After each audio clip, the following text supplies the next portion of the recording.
scary firm in Charleston Circle, there was a show named Laser Music Madness that starred Freddy Krueger.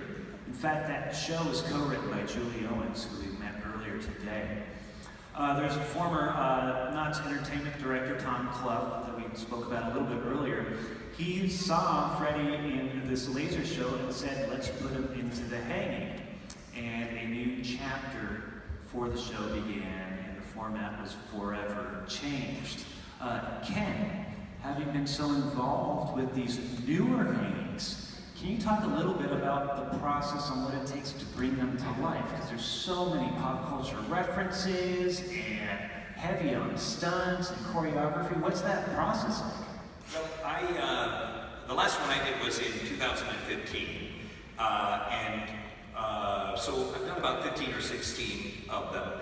The process is always the same. What happened, unfortunately, is that pop culture and how we get pop culture and how it's delivered to us has radically changed. You know, when I started, there was nothing. There wasn't the internet. There weren't viral videos. It's been a positive and a negative, right? In that the shelf life of pop culture is so quick. And then now everything is kind of the same 8 superheroes, right? So you can only do so many Spider-Man ejaculation jokes, and that's about it. So,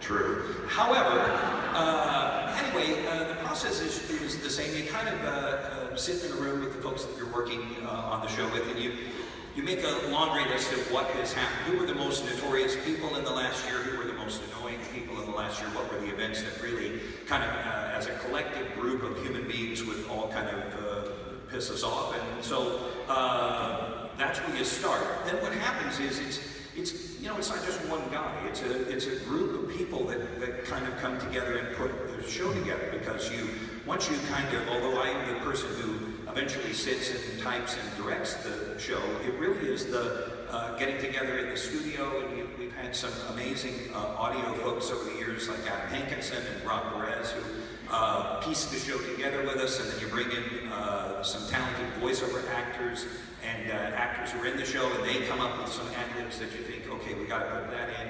And then you get out and work with some amazing stunt folks, like Kevin Kim, who was the stunt coordinator on the shows that I did. All of those stunt performers would come with these fantastic ideas. Then, we were so lucky we've got all of these folks that our build staff, our props folks, really that team who would also come and say, hey, listen, I was thinking we could add this to it. And so it really is a collective group of people. It's really been thousands and thousands of people, literally over the years, who have put that show together. And it's been a pleasure to do, and it's been really fun. The thing with it that is always kind of interesting is that when I started, the first year I did it in 99 maybe, or 2000, someone said, well, it wasn't as good as last year's. I heard that every single year, that it wasn't as good as last year's, but eventually it was me that was the person that they were saying I wasn't as good as the guy that used to do it. So that's it. But anyway, there you go. So it won't be any good this year either. Get your tickets now, they're on sale.